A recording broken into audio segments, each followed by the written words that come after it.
Kidding? Just one shot? They're not all zombies, Doug.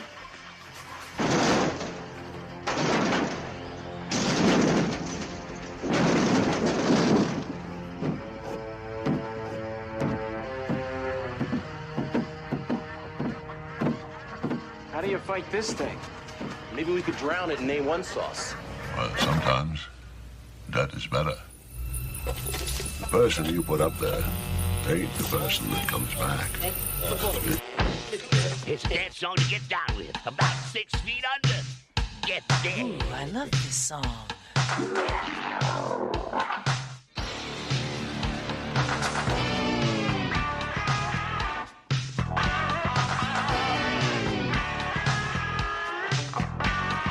I'm hung up in a grave situation. And now we come to the thrilling final episode of our radio drama. Hello, and welcome to episode 250 of the Rotten Views podcast. We are doing this one a couple weeks ahead of time, and I'm glad to be getting ahead on the podcast episodes again. It feels really good. I don't like doing things like the week beforehand, to be honest with you guys. Kind of stresses me out just a slight bit, because I'm always worried that something's going to happen with the editing, which, not going to lie, the last episode almost had some issues with the editing, because the website I use usually to get the trailer soundtracks for, it wasn't working at all. So it came right down to the line. I think I got the final editing done for that episode at like midnight on Friday, and episodes dropped on Saturday. So I'm glad we're doing this a little bit earlier and a little bit ahead of time. So hopefully there will be no issues. I'm hoping to get another episode done later in the week as well. So we got a lot of content, and let's do a little bit of housekeeping like we'd like to do before talking about the movie at hand. Housekeeping? Don't think you're sleeping. Housekeeping? Come back in an hour. Housekeeping, you want towels? More towels. Need sleepy. Housekeeping, you want mint for pillow?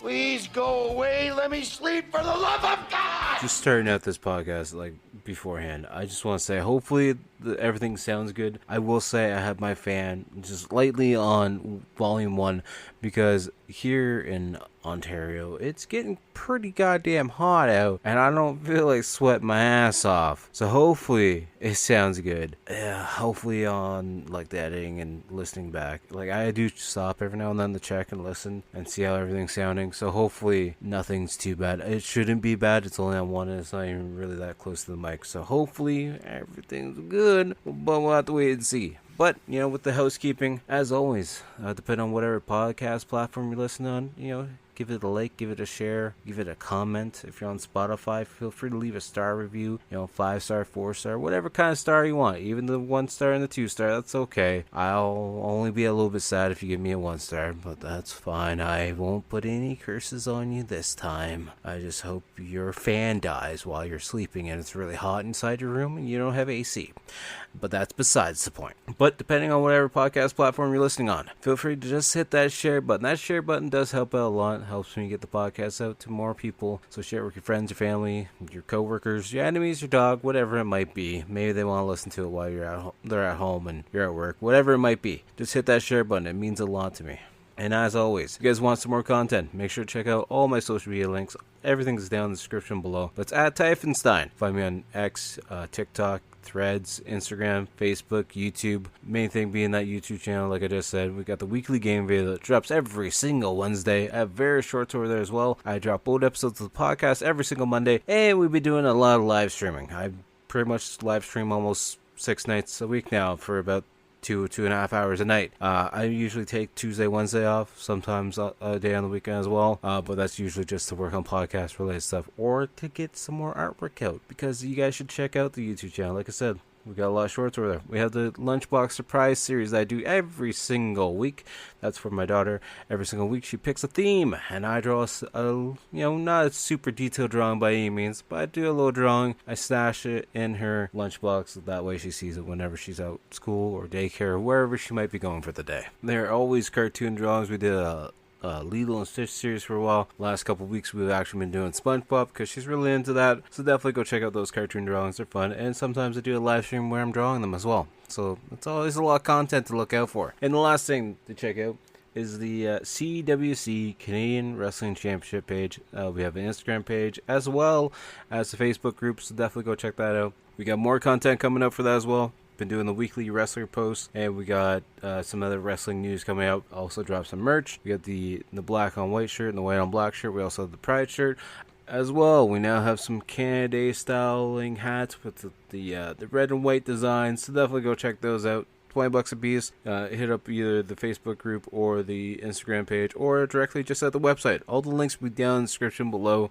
so definitely go check that stuff out. And with that being said, I think it's about time we talk about the movie at hand, the reason why you're here.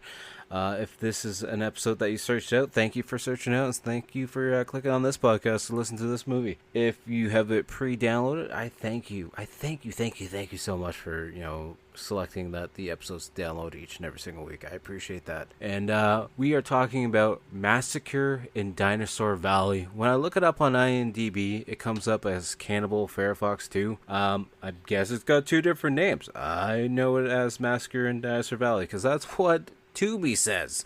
Because guess what? The movie we're watching today is free to watch on Tubi, so definitely go check it out. But like I said, Massacre in Dinosaur Valley from 1985. It's an hour and 28 minute runtime. In the description, as read from IMDb, a small plane carrying fossil hunters crashes in the Amazon jungle, and the survivors must battle their way through cannibals, wild animals, and slave trades. And it's the exact same description as on TV. They say it's a little bit of an arrogant fossil hunter, but that's the only difference essentially. The director for this one is Michele Massimo Tarantini, who's also one of the writers. Probably butchered that name really badly. And I thought Michelle was a girl, but apparently he's a guy from Italy. He was born August 7th, 1942 in Rome. He's also known for being the writer for String Mia Forti Papa. Oh my god, I'm gonna butcher these names so badly.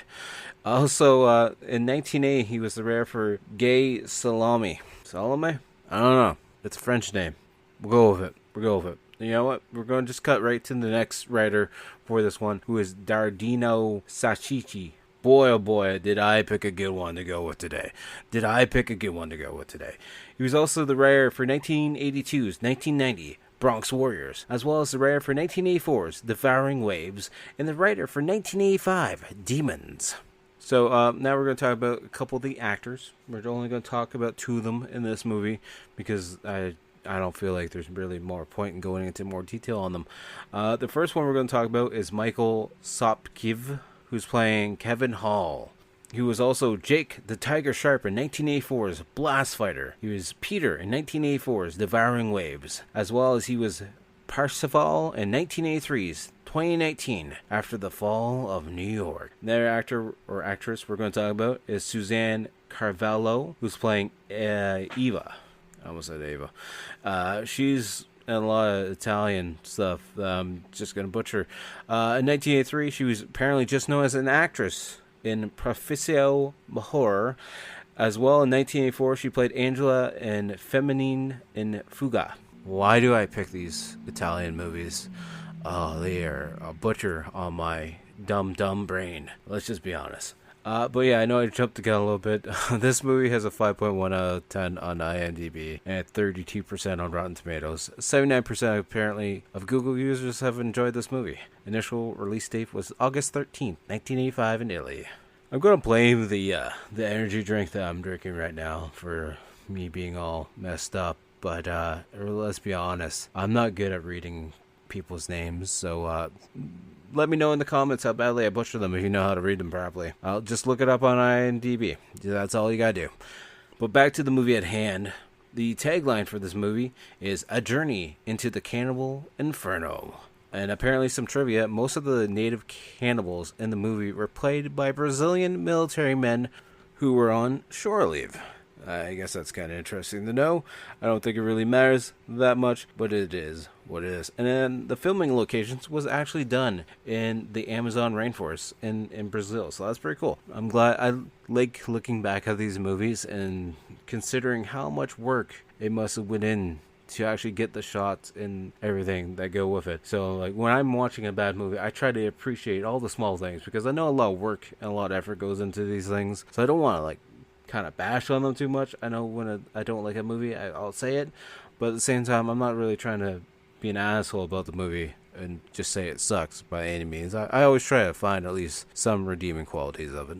But with that being said, let's get started on the movie at hand, because I don't think there's really much else to talk about. There's not really too much listed on IMDb that's catching my eyes on it. So with that being said, if you guys are watching this or listening to this, I should say, for the first time, never listened to a Rotten Views podcast episode before, this is going to be heavy on the spoiler side of things. As each episode is, I talk about a movie from start to finish and hit all points in between that interest me. So if you don't want to be spoiled on a movie that came out in 1985, feel free to pause the episode now and go watch it on Tubi, or just sit back, relax, listen to me watch the movie and discuss the movie at the present time as it's all happening all at once, because like I said before, this is a blind watch for me. I don't know anything about this movie. I think I've heard a little bit of it, if it's the Cannibal Fairfox 2. I've heard of it. I have never seen it before, had no desire to see it, but it popped up on my IMDb Tubi, recommendation. So I figure, why not?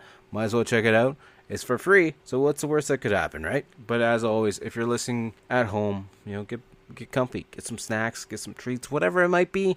If you're listening while you're trying to sleep, good on you. Best of luck to you. If you're at work, hopefully this helps you get through the day. And like I know most of you guys are listening in the car ride to work or to home, just keep your eyes on the road. Get to where you're going. That way everyone makes it to wherever they need to go in one piece. And let's get started on the episode at hand right now. Like I said, gonna be full of spoilers. I don't want to hear any complaints in the comments below. I just want you to praise me on how good I do for reviews. I'm kidding. Just, say if you like. But we're getting started on the movie at hand right now. Presents Saturday Night at the Movies, the television series which each week brings you the finest in recent motion pictures. Tonight,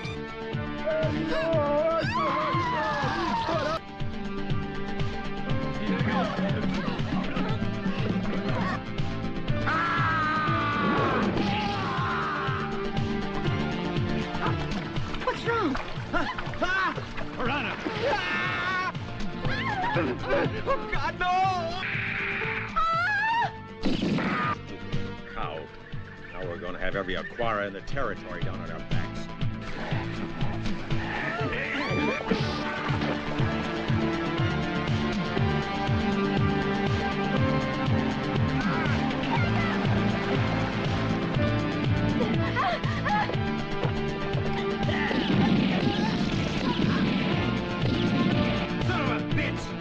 Watch your mouth.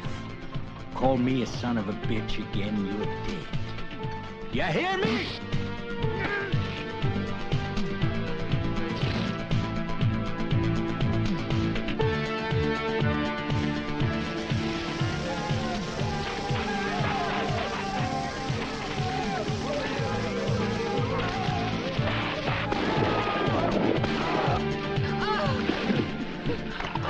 John!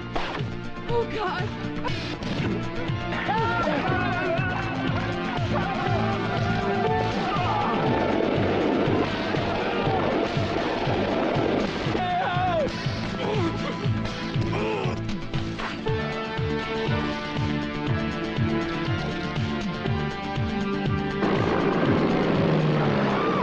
I'm afraid we're going to crash.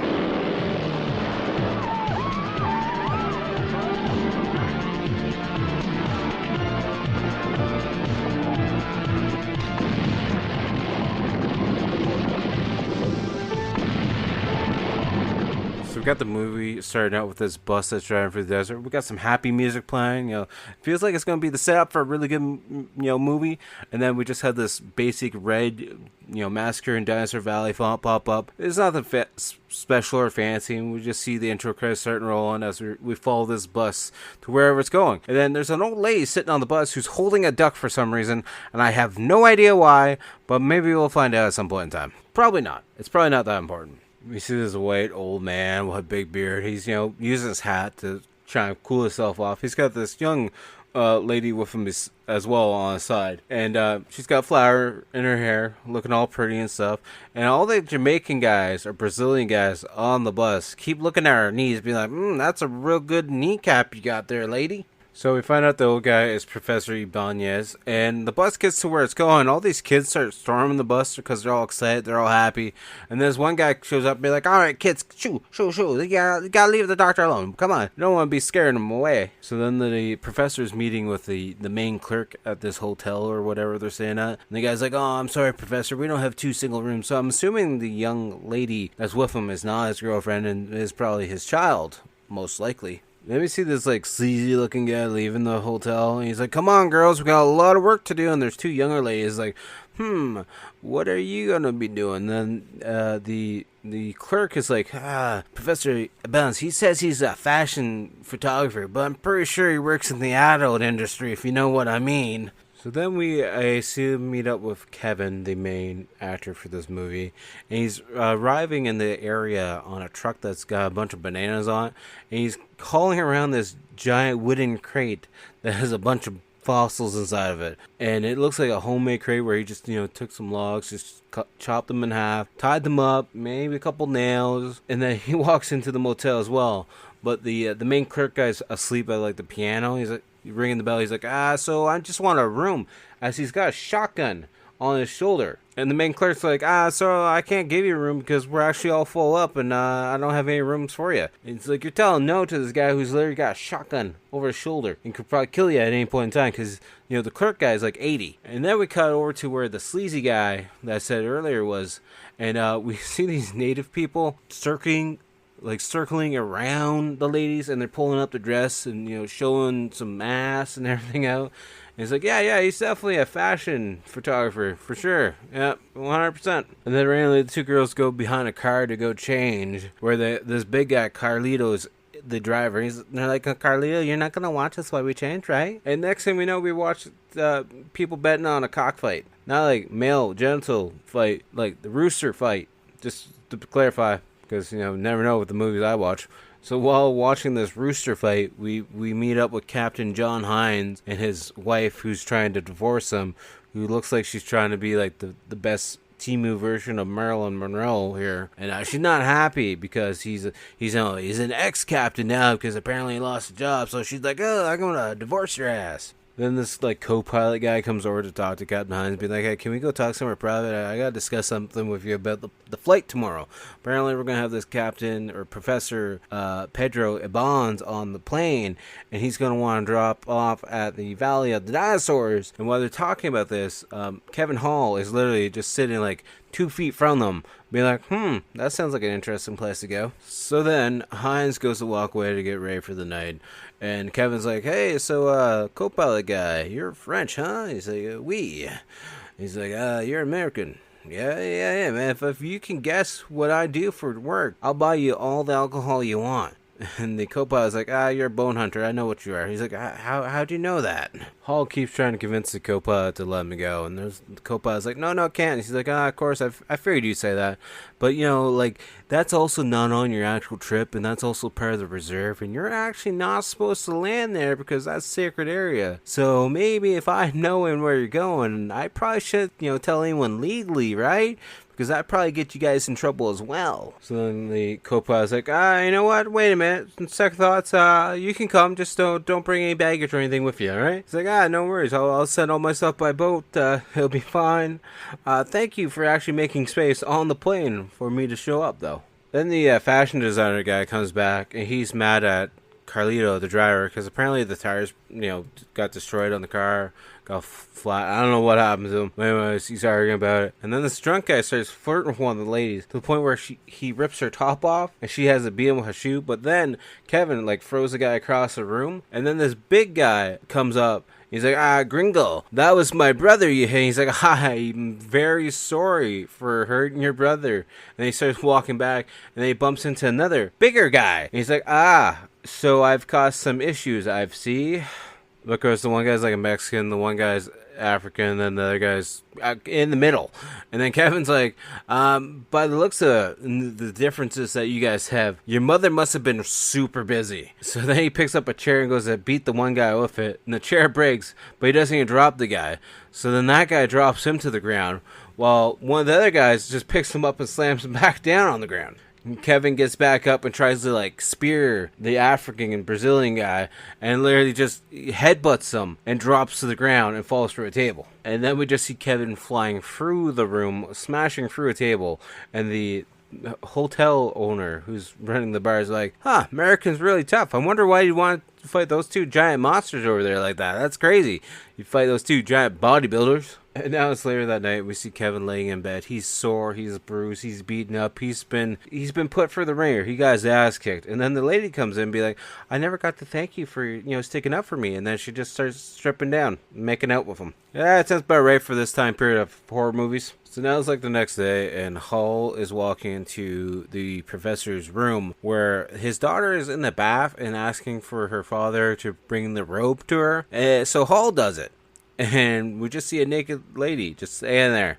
It's like, you were gonna flash everything off to your father? What are we doing here? What? No, you. But anyways, then the professor shows up. He's like, what are you doing in my room? He's like, well, I've read all your books, and now we're going on the same flight. We're kind of going to stop at the same spot. Just want to talk to you a little bit. But yeah, Hall says that he's read all the professor's books, and that's the one thing that sets the professor off. Being like, how am I supposed to trust this guy, Ava, for him saying that he's read all my books? There's no way someone in this world has read all my books. And next thing we know, we see the plane taking off, and it doesn't look like a very well-kept plane, but we're going to hope for the best. Then as they're flying over this jungle area, the professor's looking out the window, being like, that's all the native land down there. They're still headhunters. They still practice that act, actually, too. They, they're more than skilled at, chopping someone's head off. So we come to find out that the person I thought was a co-pilot is actually the pilot, and Captain John Hines isn't an actual pilot. He's actually a military guy. He's like, yeah, I've lived in the jungle for 3 months at a time, back when I was fighting the war.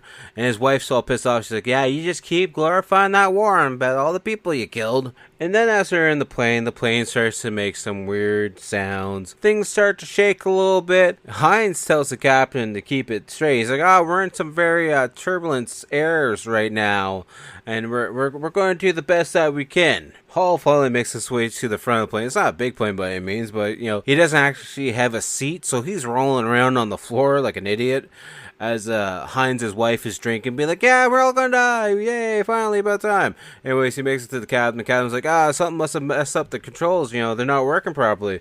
Something's wrong with the engine now. We're gonna hopefully find a clearing fast enough, that way we can actually drop the plane down on the island and hopefully not die. They find an opening, and of course the pilot didn't try putting down the landing gear at all, because we just see the plane crashing on the ground.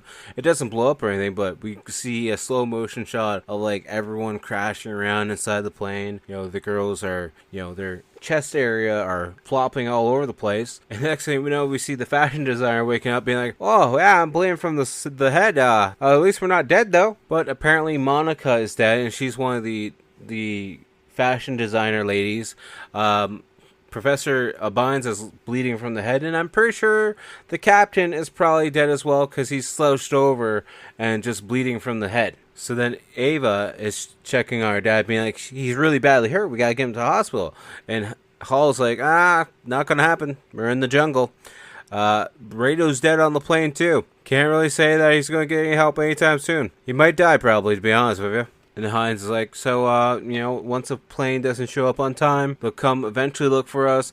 But if they don't find us in 3 days, they're probably just going to give up on us. So if we don't get out here in 3 days, we're probably going to die. And of course, Hines, being the military guy that he is, he's like, I got out of the Vietnam War, alright. I made it out in one piece. We'll get out of this Amazon in one piece too. If you want to get out and survive, everyone's going to follow my orders. I'm going to be the one in charge, and I'm going to be the one calling the shots. So if you want to survive, you listen to me. And he's talking to Hall and Ava, and he's bent over looking at the professor. He's like, well, there's no reason for you guys to stay here. Professor just died, and they just slumps over to the side, being like, oh yeah, he's dead. Definitely dead. So then we see them all walking through the woods, and Hines has his machete. He's breaking down these little branches that don't need to be broken at all. But anyways, they're making their way down this hill, and then one of the fashion models that's left, she falls down the hill because the heel on her thing, her shoe breaks. So then Hall's like, "Yeah, let me see that. I'll just chop off the heel of your shoe with my machete." And he gets tranced looking at the lady, and then his wife calls him up, being like, you like the view over there, Johnny boy, huh? Huh, Johnny? You looking up her dress there, Johnny? And then we see them move through this like swampy area of the Amazon, and there's actually this like music playing that actually is like setting the mood and the theme, and it actually doesn't sound too bad. Actually, the soundtrack for this movie so far is pretty decent. But then one of the girls falls into the swampy water. He's like, just leave me behind. And as Hull is helping her out, it's Ava that fell into the water. We find out he's got some leeches on him, and she starts freaking out. And Kevin's like, don't worry about it, it's just some leeches, no big deal. I'll just eat them off my hand.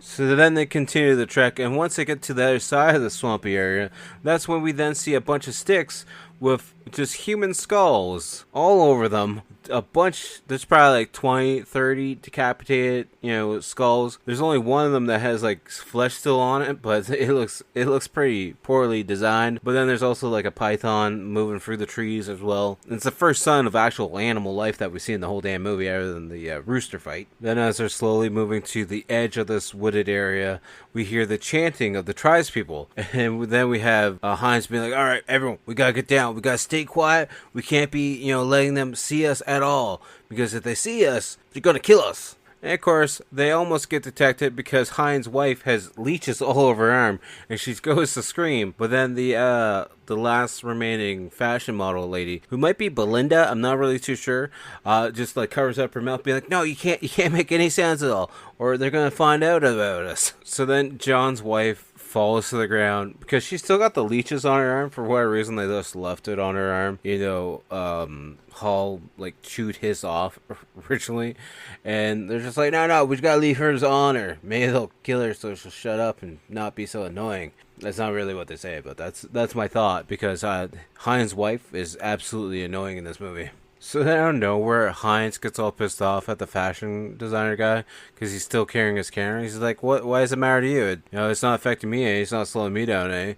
He's like, "Well, if it bothers me." So then he rips the bag from the guy's hand, throws it down on the ground, and then starts stomping on it. And then we hear some chanting coming from behind the woods somewhere around them. They don't know where, because it looks darker. I don't know if it's still just because they're farther in the jungle or not, but it might become nighttime, and maybe the natives are, catching on to them. Who knows? So Hines burns the leeches off his wife's arm, and then he grabs one and he chews it, and it's just like a white puff of slime shooting out of his mouth after he chewed into the leech, which is kind of disgusting, to be honest with you. But anyways, then Ava decides to sit down because she's tired, and doesn't realize that she's sitting beside a giant python, and it just starts hissing at her. So then Hull's like, I better go grab that and just throw it a little bit into the woods. So Ava screamed because of the snake, of course, and then Hines is like, you stupid little cow, now we're gonna have all the hunters around here for us. And Hall's like, nah, they're not gonna hunt this late in the day. They're scared of the evil spirits that live in the woods. They're just gonna stay away from us. So then they stop at this little stream, and they all jump in the water just to start drinking it. And of course, the two girls, Ava and I'm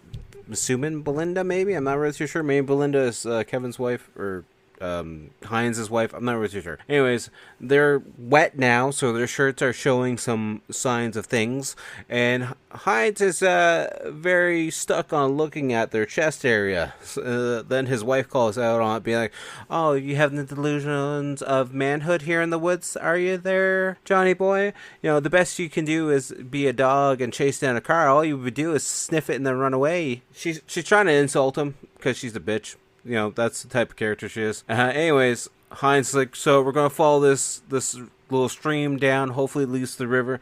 And hopefully Hall is right about the natives not, hunting us until the next day. And then they get into a little bit of argument, and Hall pulls out his shotgun on Hines, and Hines' wife is like, yeah, do it, shoot him now. Then as they're all traveling through the water, the fashion designer guy starts freaking out and starts falling into the water.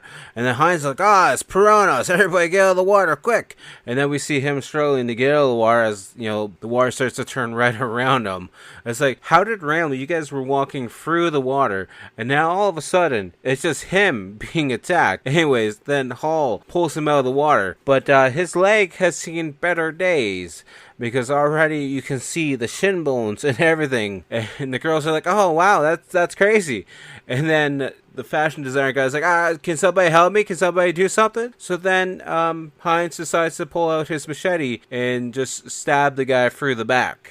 And of course, Hall gets pissed off about that. He's like, you stinking murderer. And Hines is like, you couldn't do anything about it. And besides, he's making so much noise, he's going to bring the whole damn jungle down on us, and we can't handle that. And then, of course, the two of them start to have a fight because, two macho guys trying to be macho. And then they both start fighting in the part of the water that was infested by piranhas, but neither one of them are being attacked because I guess the piranhas are full just from eating the other guy's shin. So they continue to fight down the stream, and then next thing you know, we see Kevin get punched, and he falls down this waterfall section of the stream. Then at the bottom section where he ends up, he finally crawls over to the shoreline of it. And of course, he's met by, I don't know if they're alligators or crocodiles, I'm not really too sure. Let me know down in the comments below. But anyways, one tries to snap at him. So then he starts running around the shoreline, and he starts heading into the woods. So then we see the rest of them making their way through the woods. And obviously, Ava falls over. She's tired. She's worn out. So then the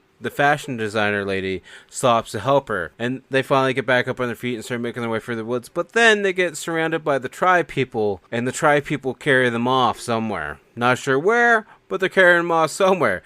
And then as Hines and his wife are making their way through the jungle, she falls into quicksand. He's like, Jesus Christ, you're in some quicksand over there, huh? Well, that sucks. And then as he's looking around like he's going to help her, we see some tribe people making their way through the tree line. And one of them uses a blow dart and hits him in the leg, but he rips the dart out and just starts running through the woods. And she's like, you damn bastard, you're leaving me here. And then we see her finally her head go below the quicksand water. Remember in the 90s when quicksand, we thought that was a real thing and that we were worried about, could probably run into it anywhere? No, not a real thing anymore, huh? Hines is still running through the woods, but he gets a couple darts in him. Gets like 3 or 4 of them in his back, actually. He breaks one off, but then he gets a couple more darts in his chest and stomach area, and obviously it's not looking too good for him at all. He's probably going to be a head on a stick soon. So, of course, Hines, being the piece of shit that he is, he's calling out the native people because he can't see them because they're hiding in the woods.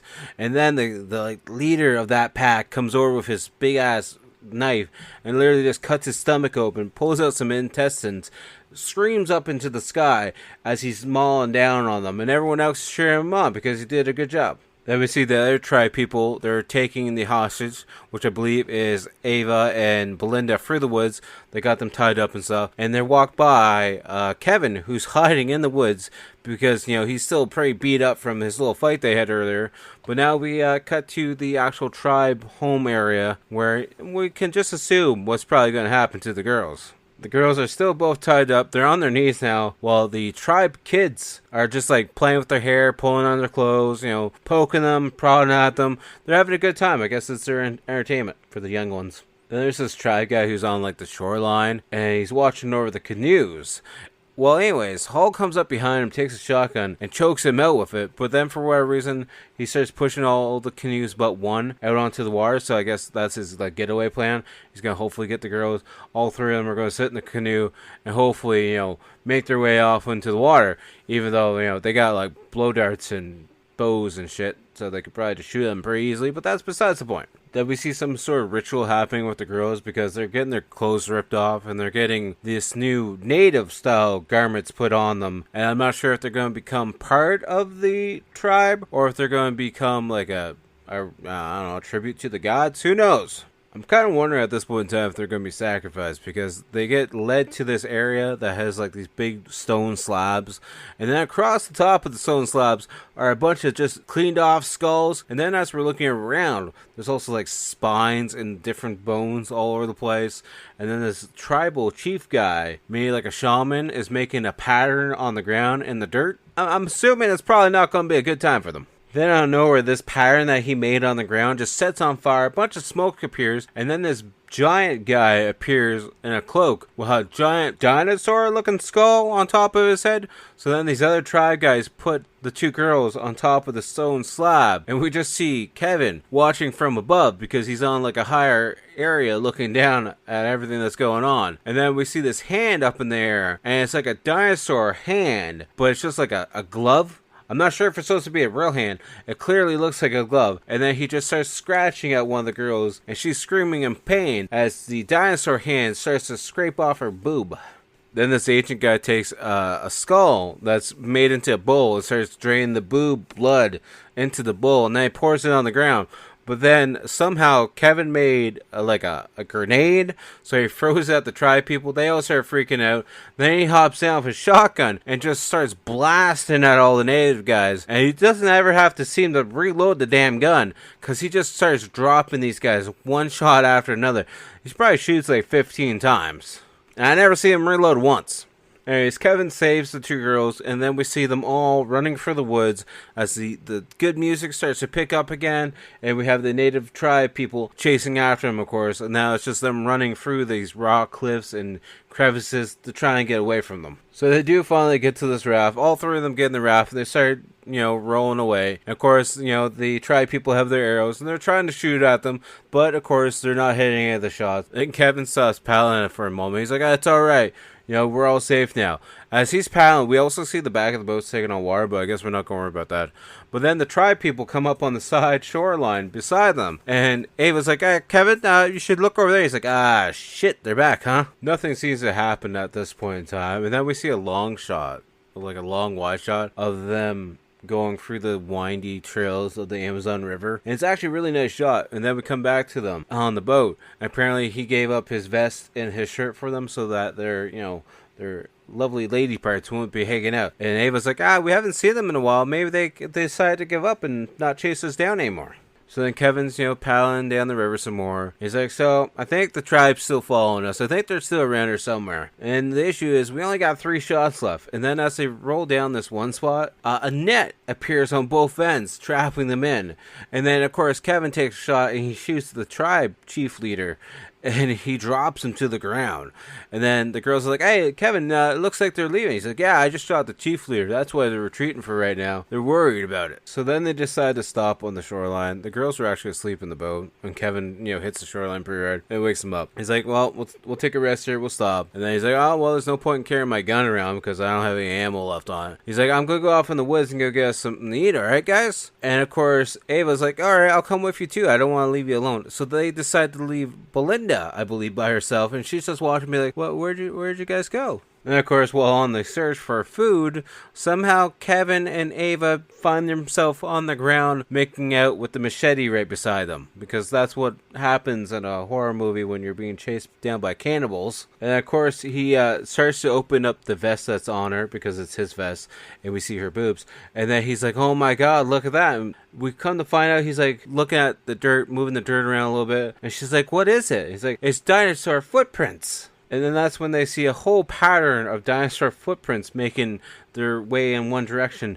And Kevin's like, sure wish we had enough time to look around here and, check them all out. But, I guess we don't have that luck.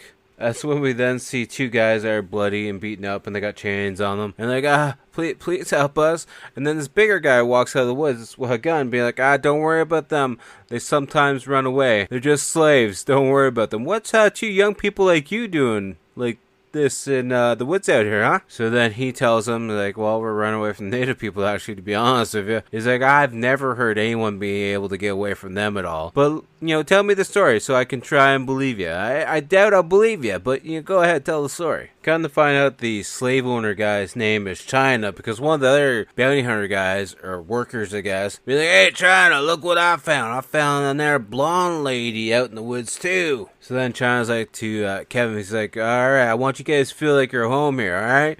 Don't worry about it, just feel comfortable and everything. So Kevin's like, well, first the girls are going to need clothes. So China looks him up, top to bottom, be like, actually, to be honest with you, I kind of enjoy how they look right now, to be honest. So China's like, you guys are going to stay here for a couple weeks, get comfortable. And, to be honest with you, my men work pretty hard in the mines, and they could, enjoy some enjoyment from time to time afterwards. And then Kevin's like, so what are you mining? China's just like, just some precious stones, don't worry about it. And then one of his henchmen guys comes up behind Kevin and knocks him out with the butt of a shotgun. So then we see Kevin waking up, and he's tied up in the pig pen as the pigs are all working around him. And China comes over to him being like, you're wasting your energy there trying to get out. The only way you get free is if I let you get free. How about you take a drink, because you're going to regret it if you don't later. And of course Kevin decides not to. So then China throws the drink in his face, being like, you're going to have a lot of issues here if you don't start listening.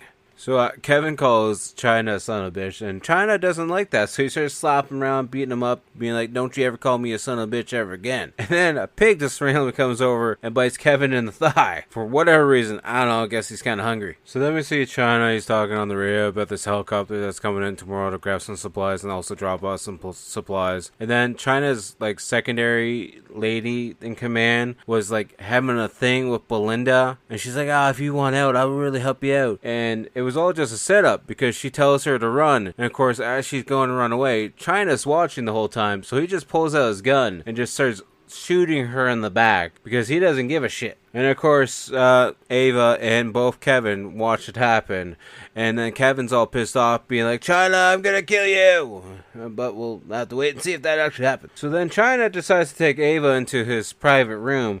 He's like, alright, sweetheart, the fun's about to begin. And then she just kicks him right in the crotch, and then there's a fight ensuing between the two of them, because of course he's a creep and a pervert, and she's fighting for her life. It's now nighttime, and we see Kevin trying to get free from the ropes. So he starts, rubbing his wrist up against the rope so that his wrist will start to bleed. And that way, one of the pigs comes over to try and, eat at his wrist, but he's actually eating at the rope.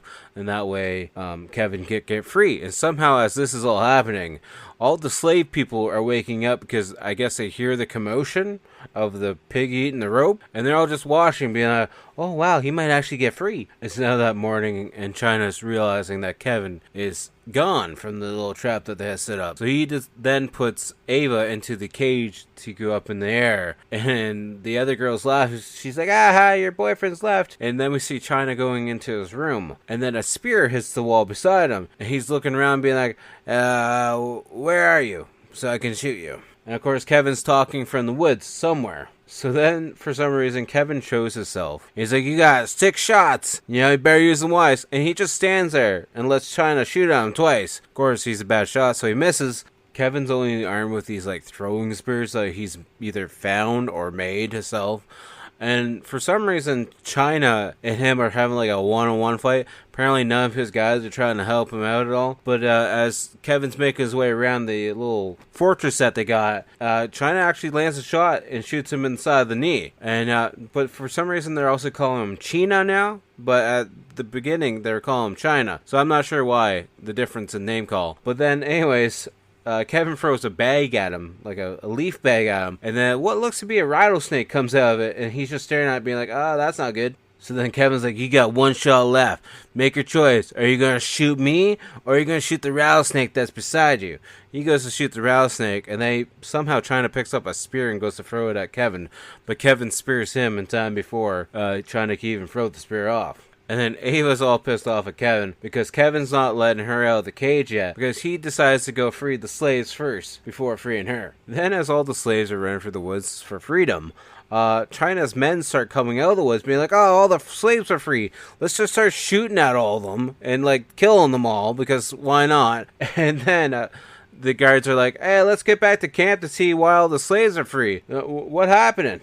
the guards get back to the camp and they notice that China's dead on the ground. And they're like, it must have been the American, but the girl's still up in the cage. So let's start shooting at her. They start shooting at her. Of course, they miss all their shots. And then we find out he had a trap set up the whole time as, dynamite trap to blow them all up as they're trying to come into camp. And then we see that the cage falls down and she's free. She's like, you had this set up as a trap the whole time? You didn't tell me? And then we see the helicopter showing up. The helicopter pilot lands the helicopter and then goes over to China to see what's going on, or China, whatever you want to say his name is. And he's like, what's going on? And then he sees all the other dead people around. And then we see Kevin and Ava are in the helicopter starting to fly away with it. So then while in the helicopter, Ava's like, so do you even know how to fly a helicopter, Kevin? He's like, nah, but I learned pretty quickly. I'm sure it'll be fine. And then Kevin tells her to open up the blue box, like toolbox that's on the plane. And we find out it's got the jade stones in it that they're mining. And then she starts making out with him, being like, I think I'm falling in love with you, Kevin. Damn gold digger. Anyways, then they start like hitting turbulence. And she's like, okay, we need to try and figure out how to fly this thing straight because I don't want to die. And then she's like, can you learn how to fly this thing straight? He's like, what are you talking about? I am flying straight. She's like, no, it's going side to side. And he's like, well, what do you expect? It's a Brazilian helicopter. She's like, what's that mean? He's like, well, it's got the rhythm. It just sways side to side. And then the outro credits start to roll. And that's the end of this movie. I gotta say, that was a very interesting movie. I didn't see enough dinosaurs though.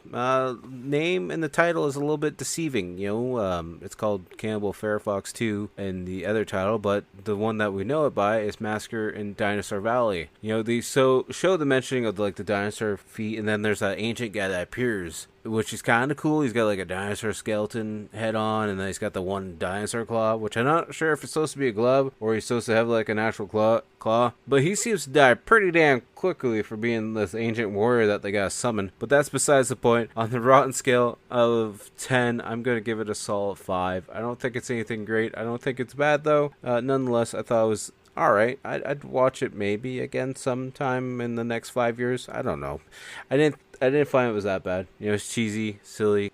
I like cheesy and silly movies. What can I say? Alright, so we're at that point in time where we're going to pick what we're watching next week. It's going to be a newer movie. 2017 movie. Another blind watch from Tubi, though. It's a horror comedy for an hour and 20 minutes. And I have to say, the writer and director for this one, I somewhat know. They've added me on Facebook probably about 5 or 6 years ago. And I've had this movie on my watch list for a while. But seeing it's summertime, and it's hot, and it's sweaty, I figured we'd watch Pool Party Massacre. I don't know if it's going to be a good movie. I don't know if it's going to be a bad movie. It's probably going to be a silly movie, nonetheless. So, we're going to be watching that next week. It's a slasher horror comedy movie. And hopefully you guys will check it out. If you want to check it out ahead of time, definitely go check it out on Tubi. Like I said, it's on there for free. Can't go wrong with that app. I love the app. Just going to keep saying that each and every single episode. But as always, make sure to check out the outro band, Toronto-based horror band Blood Opera. All their links are down in the description below, but you can find them on Spotify, Amazon Music, YouTube, Instagram, Facebook, pretty much anywhere and everywhere. And as always, make sure to check out all my social media links down below at Typhonstein. We're on Instagram, Facebook, X, Threads, TikTok, whatever it is, anywhere and everywhere. But the main thing, definitely check out It's a YouTube channel. We got the weekly gaming video dropping every single Wednesday. Old episodes of the podcast drop every single Monday. We have various short videos over there as well. And I do live streams, so definitely go check that out. And the last thing being, check out the Instagram page and the Facebook group for CWC Canadian Wrestling Championship, and there's a ton of content over there as well, and we have some chats for discussing wrestling, favorite matches, all that other fun stuff, and some merchandise. So check out all the links down below, and I'll talk to you guys all later. Peace!